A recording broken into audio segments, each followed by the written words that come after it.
Thanks for tuning in to the Drive On podcast, where we are focused on giving hope and strength to the entire military community. Whether you're a veteran, active duty, guard, reserve, or a family member, this podcast will share inspirational stories and resources that are useful to you. I'm your host, Scott DeLucio, and now let's get on with the show.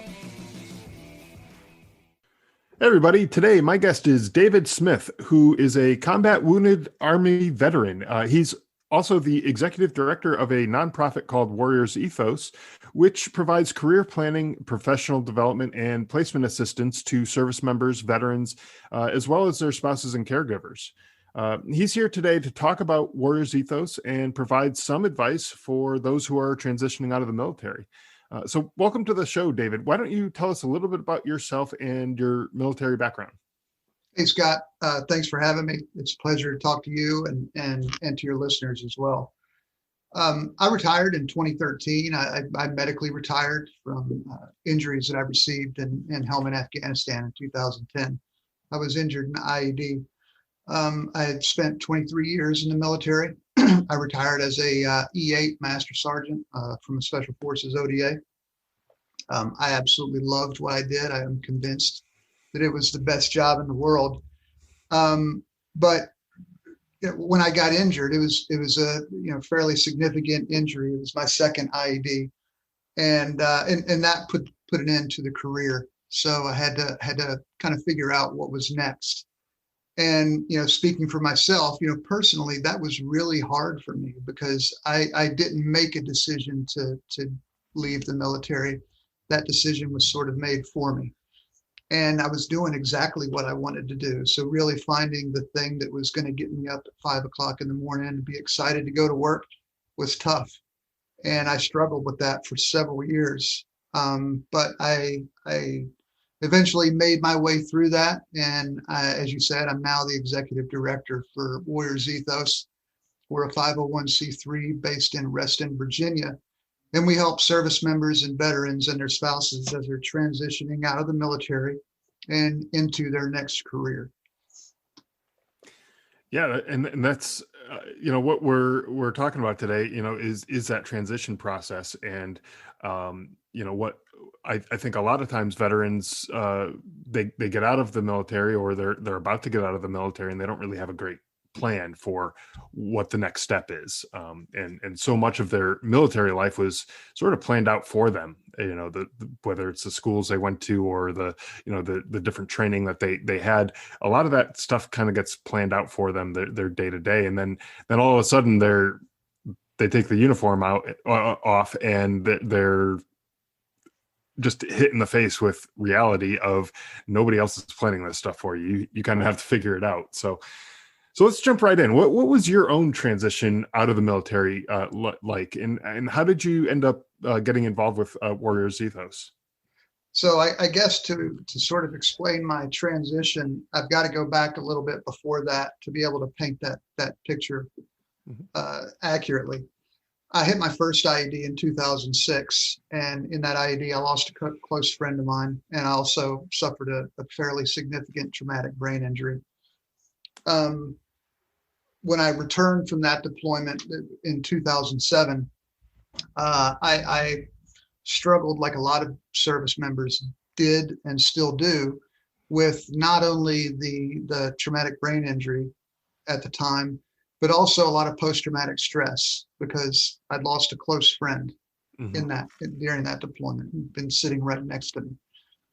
And I went through all of the same, I won't say same, but similar challenges a lot of other people in similar circumstances go through, which was, I had survivor's guilt. Why him? Why not me? I blamed myself. If only I'd have done this instead of that. And I went through everything. And fortunately, I had a patient wife and family who were able to kind of work with me going through that. I wrestled with everything that comes along with that, drinking a lot and burying myself in my work and with my team and that sort of thing. As time went along, I deployed again in 2010 and hit another IED. And that the first one was a mounted IED. It was double stacked anti-tank mine. The second IED was dismounted, and it was a homemade explosive IED. A teammate of mine actually was the one who stepped on the IED, who was severely injured because of it. I was standing right next to him, and I got the effects of it as well. Again, because I'd never fully recovered from the post-traumatic stress and things like that I was kind of burying and carrying with me before. It sort of weighed heavily during my recovery from the second IED, because during that time I was the team sergeant. I was the NCO in charge, and it was one of my guys who had been severely injured. And so again, I went through all the different things of why him, why not me? It was my fault, shouldn't have happened, and all those kinds of things. And this time worked out a little differently, though, because one, the Army had matured a little bit in their traumatic brain injury, diagnosis and studies, and also post-traumatic stress. So I was able to have both of those things taken care of while I was at Walter Reed going through care. And so I came out of it on the other side of it while I was at Walter Reed in a little bit better place than I had been before, but I still had the physical injuries that I had to deal with. At that time, I also understood that, I wasn't going to go back to the Army. I was an above the elbow amputee on my left arm, had some significant injuries to my right hand and injuries elsewhere as well. So, really going back to a team, going back to the Special Forces world just wasn't an option for me. Right. So I had to think about what was next. And that was really tough for me, because my background was such that, anything that I was going to do in the future was going to revolve around something physical, whether it was going to be a U.S. Marshal, which I had considered, or an FBI agent, which I had considered, or something along those lines. That was no longer an option. Mm-hmm. And so not only did I have to think about what's next, but I had to think about in a completely different direction. And it was during that time that I got introduced to an organization. It was in its infancy. It was essentially in name only. Warriors Ethos. It was the brainchild of our founder, Jared Shepard. And it was during that time that as I came to know Warriors Ethos, sort of what their bread and butter was, is to help folks like me who are at Walter Reed that were, moderately to severely injured, think about what's next. Because, I was in my mid 30s at the time, but as you're aware, there were a lot of younger guys and gals at Walter Reed at the time as well, in their early 20s. Some of them 18, 19 years old. They got their whole life in front of them. So Warriors Ethos really helped its members in the early days think about what's next. What do you want to do next? It's not the end. This is just a transition. It's just a new chapter. And I personally really needed that, even though I was, senior NCO in a strong marriage and been married for quite a while at that point. My kids were early teens and tweens at that time. But it was tough for me. And over the course of that, I began to realize that I had to retrain myself to think in a different direction. And so that's what I did. And, I went to school, got some education under my belt, because I had to rely more on my brain as opposed to my physical attributes like I did when I was on a team, because, I had to go do something different. And that worked out well for me. It took me a long time. It was not an overnight process.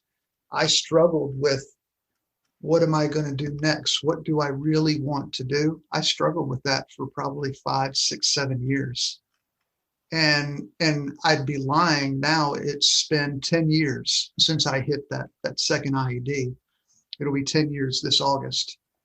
And I'd be lying if I say I have it all figured out. But instead of having 180-degree azimuth in front of me where I have no idea what direction I'm going, I've got it much more narrowed, and I have a direction that I'm going in, and I feel optimistic and better about the future because of it. And that's a good point that you made there, is that you have a direction that you're following now, and as opposed to looking at the world and seeing all the different options that are out there and feeling probably overwhelmed when you have all these different jobs and all these different career paths and all these different things that you possibly could be doing. Um, but not all of those things would make you happy. That not all of those things are you qualified to do, or would you necessarily want to do. And so being able to kind of narrow the scope down to a limited field is probably in your best interest, to be able to move on and in the direction that you want to go. Um, and so I think a lot of times people who are just looking for a job when they get out of the military, they're looking for something that's just going to pay the bills, or maybe gives them a little bit more spending money than they had when they're in the military. But like I was saying, not all jobs are created equally, and they're not all going to make you happy. Um, when you're in the military, you have a sense of purpose. You're serving something bigger than yourself. But if you aren't feeling some sort of sense of purpose in your civilian career, you may not be as happy in that position for very long, right? You're absolutely right. And in my own personal experience, and in the experience of friends that I have who have left the military after retired or whatever, and from the members that come through our program at Warriors Ethos, what I found is that what is eminently crucial to a successful transition back to civilian life, because it's back to civilian life. It's not just to civilian. You were a civilian before. Correct. But what is eminently critical to that is redefining that sense of purpose and identity, because most service members were known to their family members or to friends outside of the military. In my case, Dave, the Army guy, SF guy, whatever. That was part of my identity. And it is a noble profession, being in the military. And so that's sort of your identity and your purpose. And when you leave that, you have to redefine that.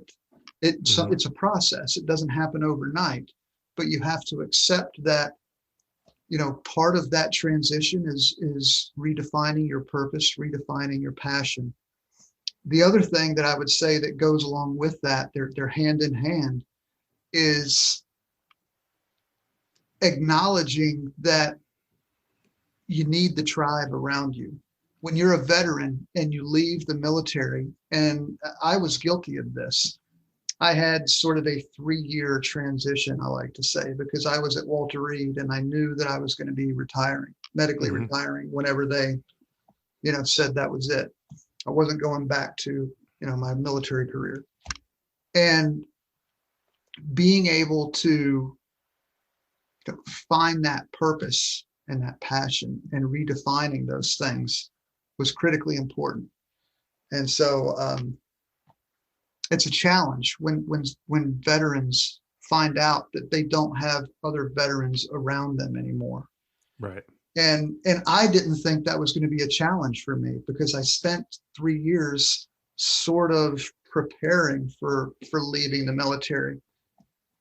And 6 months to a year after I left, we moved to our new area and to our new home. And I just started kind of a gradual decline. And I didn't even realize it at first.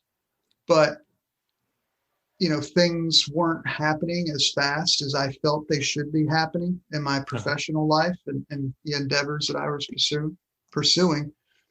And I didn't have like-minded people around me that I could just engage with.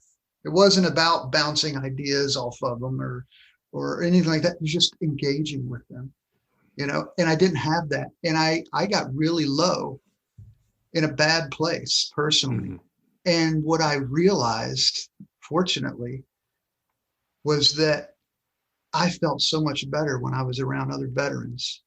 I didn't have to be around them all the time, but just on those random occasions that I would be around, friends or something like that, because I didn't see them very often. I didn't stay around a military base. I felt eminently better, and I felt so much more optimistic, and I could kind of let my hair down and be me, so to speak. Right. And I think a lot of service members, when they're transitioning out of the military, they underestimate the value of staying in touch with members of the tribe, whoever it is, and really just having that network just to talk with. It matters. Yeah, I mean, I I think you're right because a lot of times people get out and they'll think, oh, I can handle this on my own, and they don't think to reach out to their maybe some of their old friends, especially if they've moved away from the area that those people are in, and in your case, your transition wasn't necessarily abrupt, but the decision was made for you. Exactly. So it was a long, kind of time period where you went through that, the medical treatments and everything else that you had to go through. Um, and so, during that time, people move, people, grow apart. And, I'm not necessarily saying that that's the situation in your case, but, with other people, time happens, people move apart and things like that. So, keeping in touch with people or finding a new tribe, to use your word, people who are in your area that you can get together with, on a regular basis. It doesn't have to be all the time, like you said, but people that you can get in touch with when you need that situation to help out. Joining veteran groups like the VFW or American Legion, that type of thing, could be a way to do that, or just finding other veterans in your area. Um, any other kind of places that you found your tribe in your area, or is it mostly people that you've been in touch with in the past? It for me it was a little unique, not completely unique, but being a special forces soldier, we have a pretty robust network across the Right. country. There are special forces chapters across the country, and it was, I won't say it was easy, because there was a bit of pride, and you always make excuses and time, because most veterans, I won't say all, but a lot of veterans are fairly antisocial. They stick to their family, they stick to what's in close, and they're not extremely outgoing Right. to reach out to people, make new friends, make that sort of thing. They will to a point, but no more than is necessary. And Exactly. that's me to a T. I am absolutely like that. So I was very insular, not outgoing to make new friends and that sort of thing. And what I began to realize is that just the few people that I had in my neighborhood or in my community who were veterans, Hmm. um, I could go out and just meet them for a beer, at a Yep. local pub or something like that. Not, going out and tying one on or nothing like that. Or I could have, I was going to school at Georgetown while I was at Walter Reed. And, I would invite a group of veterans who were in the same program as me to come out to my house, and we cook out, every few months or so out on my deck. And it was good just to be able to kind of be us, Right. and veterans are like that, across the board, no matter what your branch, no matter what your background. That's how veterans are. And that was, I can't overstate this. I really underestimated the importance of that when I left the military. And it smacked me in the face when I realized that I was really in a low place. There were other things going on in life that were challenges, but Hmm. feeling like I was alone was, it exacerbated everything else and made it 10 times worse. Right. Exactly. Um, and there's no point in suffering that way when there are options out there. There's alternatives that you can work your way through that and not have to kind of suffer through that. So I think that's a really good example that you've provided there with your transition and finding that tribe and getting together with those people. Let's talk about the career side of things. When people are looking for a career outside of the military, what are some of the things that they should consider? I'm assuming that the shotgun approach of applying to every job that you qualify for and just accepting the first job that comes across comes as an acceptance isn't the best way to go. So what are some things that people can do to find the right career and help themselves out in that aspect? So there's several things that you should do when you've made the decision that you're going to leave the military. And just as a mention to that, you want to when you come to that realization, you want to prepare as early as possible. We have people who come to us and they're separating from the military in 2 weeks. We're absolutely going to help them, but they severely limit their options when they do that.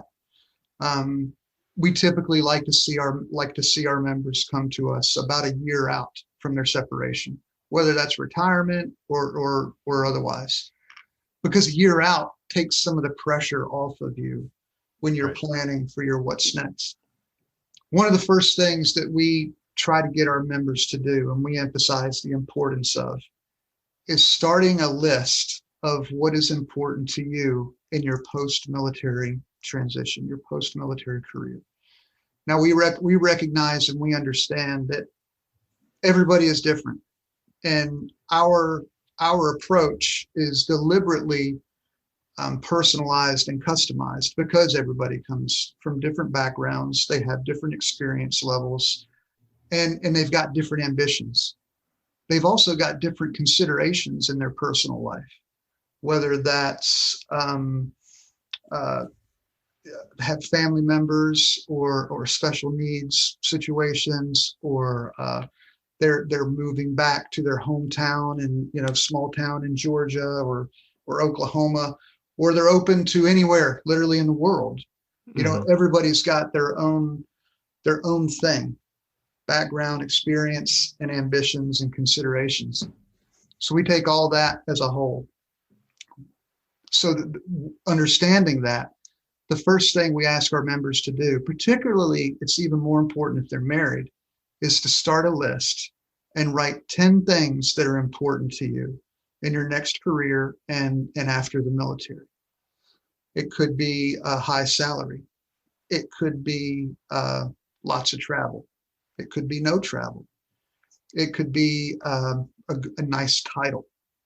It might be something like, I've been gone so much in my military career that I need a 9 to 5. Mm-hmm. I'm done with the 12-hour days. We've also seen the other side of it where service members are gone so much, their wife's like, he needs to be gone.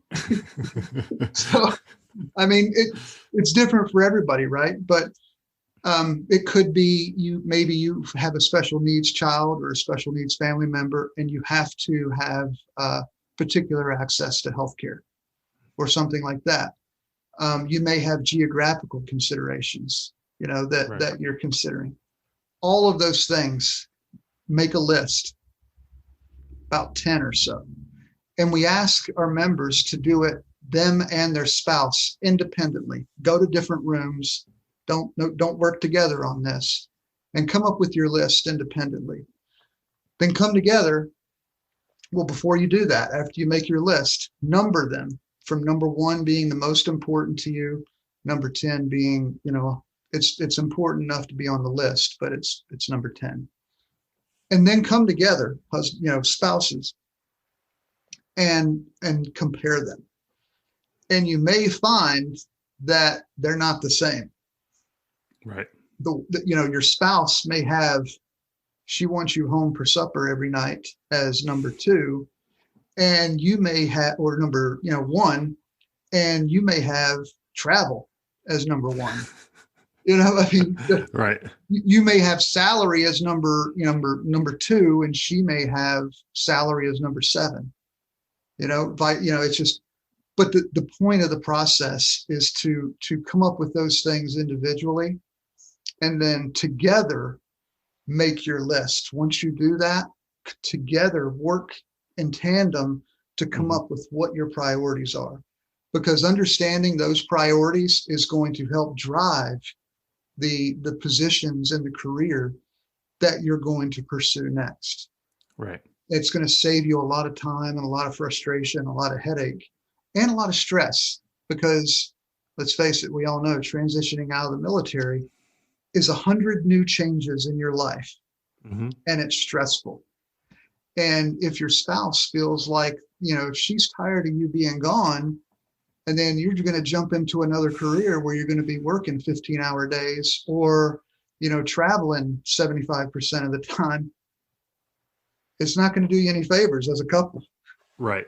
Yeah, and I think that's just generally good advice to, you know, try to get on the same page as your spouse. To make sure that you're both reading from the same book, and that uh, what it is that each other is expecting. Because if like you said, if your wife is expecting you to be home for dinner most nights, and you're looking for a job that's going to require you to travel 75% of the time, you're not on the same page. You're probably not even reading from the same book at that point. You're in Yeah. two completely different worlds, and um, that's going to lead to some friction in your marriage, and that's just going to make so many other things worse. And so, um, maybe there's some other job that wouldn't require quite as much travel that you would be equally happy with, and you that would also make your spouse happy. And so working together and ironing out those details before you even get into this process, I think is really great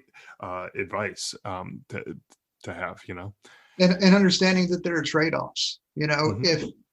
If time at home is extremely important to you and it's really high on your list, that has an impact on other things.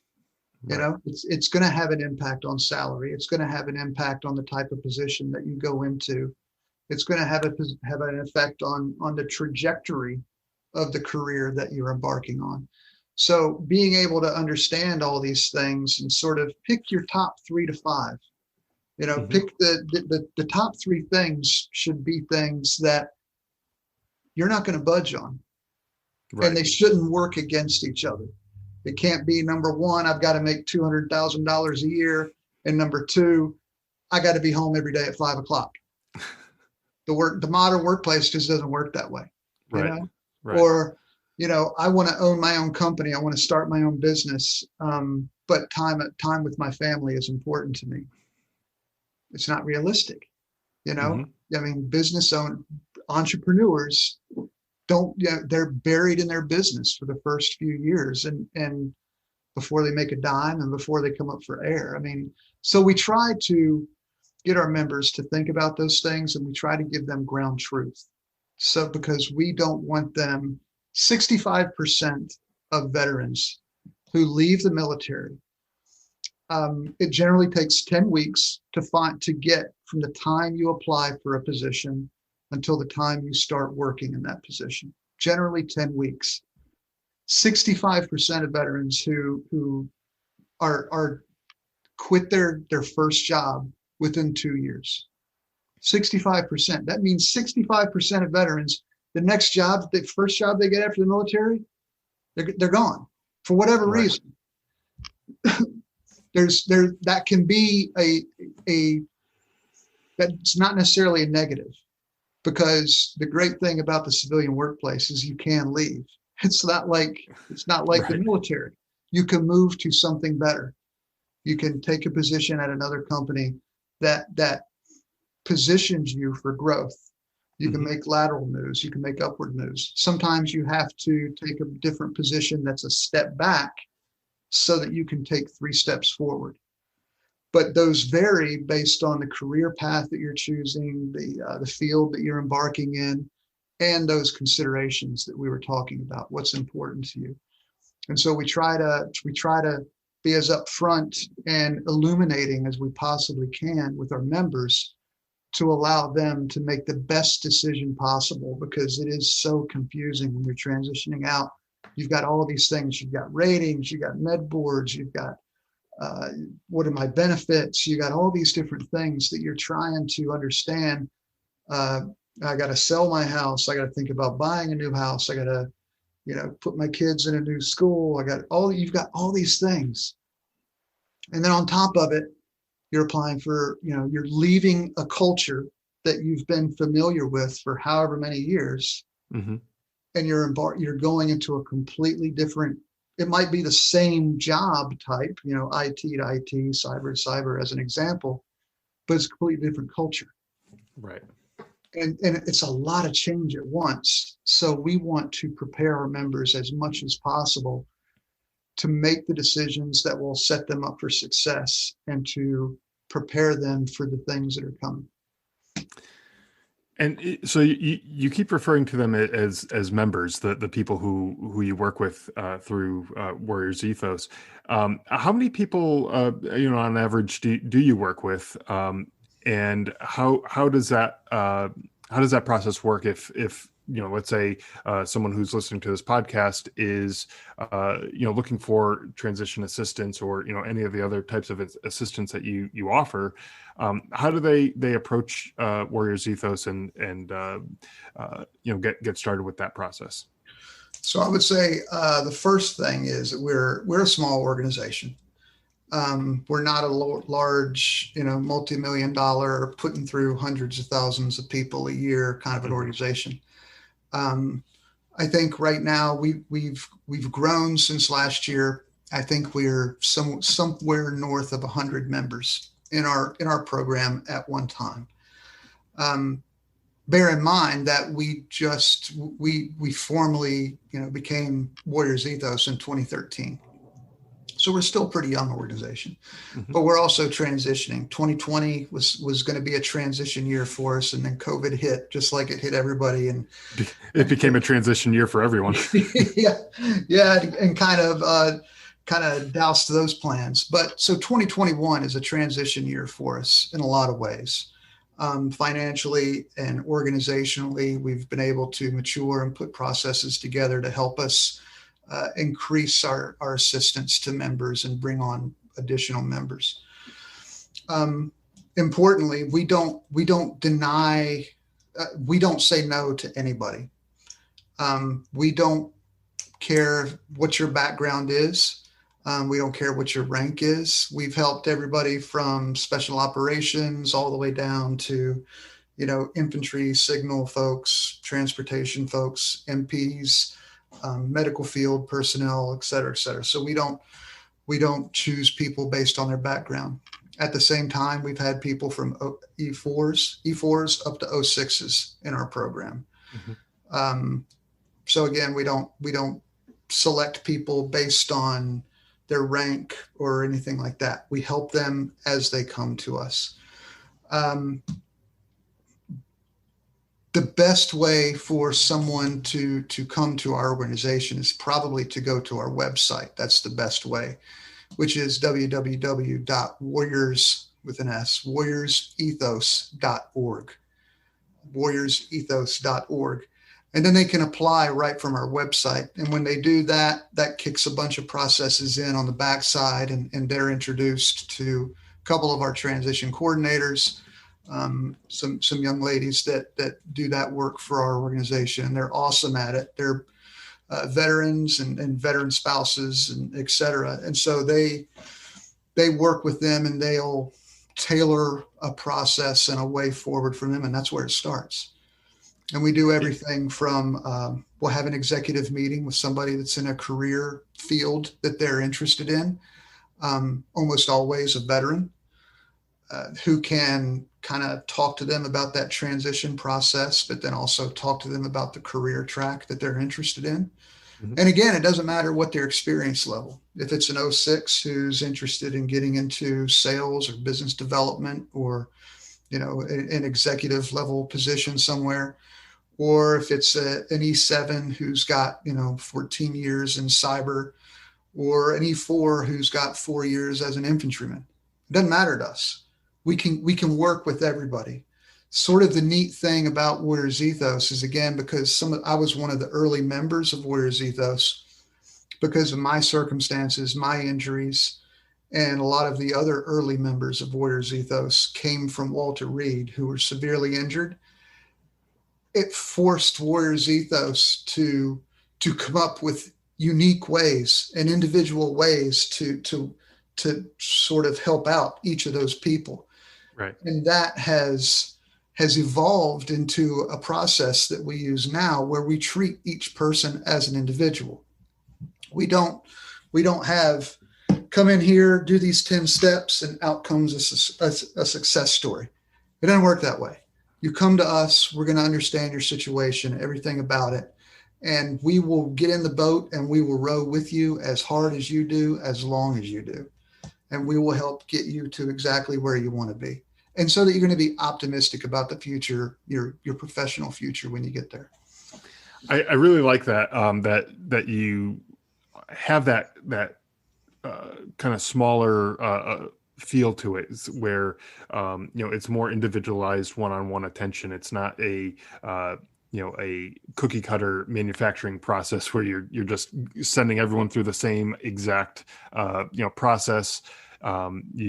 You kind of tailor things to the individual, because let's face it, that what the career path that's right for you is not the career path that's right for me or the next person or the next person, and we all have different needs. Our top 10 list of things that we're looking for are going to look completely different from each other. The type of job that we end up in is going to be different, and the path that we need to take to get there, whether we need additional education or other training, that type of thing, to get into those jobs is just going to be different. And so by taking this personalized approach that Warriors Ethos takes, I think it really will help get people into the jobs, the careers that they are going to enjoy, and that's going to make a more fulfilling life for themselves. And I think that's really, really awesome about how you guys do that. Yeah, I mean, the program has come a long ways over the years, and it continues to get better and better. I mean, the services that we offer, we help our members with resume writing. We help them, obviously, identifying career paths and opportunities and things like that. We help them with internships if they're still in the military, and paid internships if they're recent veterans. Same for spouses as well.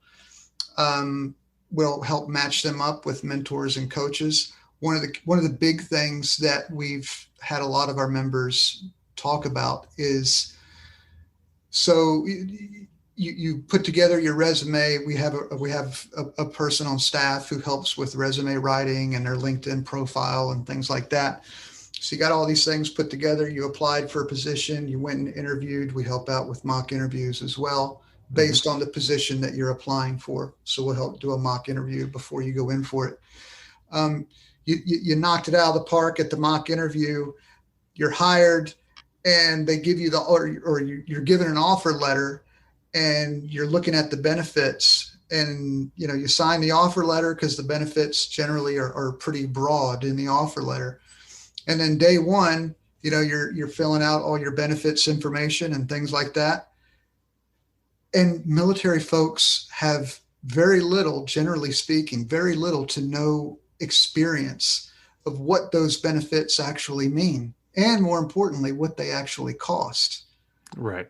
If you're not retiring from the military, you have to know that the medical insurance that you get from your employer is probably going to start in the ballpark of about $800 a month. Mm-hmm. And that's out of your paycheck. So you just negotiated for this awesome salary, and you had no idea that the benefits package that you're going to get as part of this job could conceivably cost you $1,200, $1,300, $1,400 a month. You need to know that, because you got to build a budget around that. Right. You need to know those things. And And most military folks don't know what they don't know when it comes to that stuff. So we try to educate them so they can make the best decision possible. And Right, those are because just a few in things. most of those cases, they never had to deal with any of that type of stuff. A lot of the stuff was just provided to them. They never had to really think too much about those types of benefits. And yeah, it's definitely going to be a shock when you get that first paycheck and you look at the at the total amount, and it's not quite what you were expecting. Yeah. And for the folks that are retiring, even if you know you're going to have, health care, your retire as a retirement benefit when you're retiring, there's lots of other things that are parts of the benefits package. Like, number one, if you don't know exactly what the limits are of your retirement healthcare coverage, both dental and health, if you don't know what the limits of that are, then it makes it much more difficult to understand what you actually need to spend for, as part of the benefits package. But that's just Right. one small piece of everything that we put together, but it's an important component. And it's things like that a lot of military folks just don't know, because it's not that it's harder or easier or anything else in the civilian world. It's just different. Yep. And you're used to operating under one system in a type of culture, and you're going into a different system in a different culture. Not worse, better, easier, harder, none of that, just different. Just different. Right. And so, as much as you can prepare yourself, the more successful you'll be in those endeavors. Well, that's definitely a lot of stuff to consider. When people are transitioning, and I think having some support like the support that you guys offer through Warriors Ethos, I think is definitely a smart way to go. So anyone who is in that window, that transition window, you're a year out or so. Now's the time to get online. Go to warriorsethos.org and click the apply button. Get the help from them. Don't go it alone and wind up making some of those mistakes of like you said, the things that you just don't know that you don't know. And it's just a different world out there, and so get some help navigating it, and have a better transition process than some of your peers. Not that it's competition necessarily, but it's you want to make it as smooth as possible for yourself. So Absolutely. well, David, it's been an absolute pleasure speaking with you, and I think the resources that you offer through Warriors Ethos is absolutely amazing, and again, it's a nonprofit organization. So if people want to donate, or whether it's financial resources, or maybe they have some particular skills that they can donate their time or resources to, where can they go to offer some of that? So again, same website, www.warriorsethos.org. Go there, and at our website, you'll see there's a couple buttons there for you to choose from. If you want to donate and make a contribution, or if you want to get involved, you can get involved and leave your contact information. It'll come to us, and we'll get back in touch with you. And we're a nonprofit, so obviously we exist off of the philanthropy of other people, donations and things like that. At the same time, the nature of the work that we do, we also need the expertise and the experience of people as well to be able to share that with our members. Opportunities, career opportunities, all those things are important to us. So if you're interested, please go to our website and click the button. Thank you. Thanks for listening to the Drive On Podcast. If you want to check out more episodes or learn more about the show, you can visit our website, driveonpodcast.com. We're also on Instagram, Facebook, Twitter, LinkedIn, and YouTube at Drive On Podcast.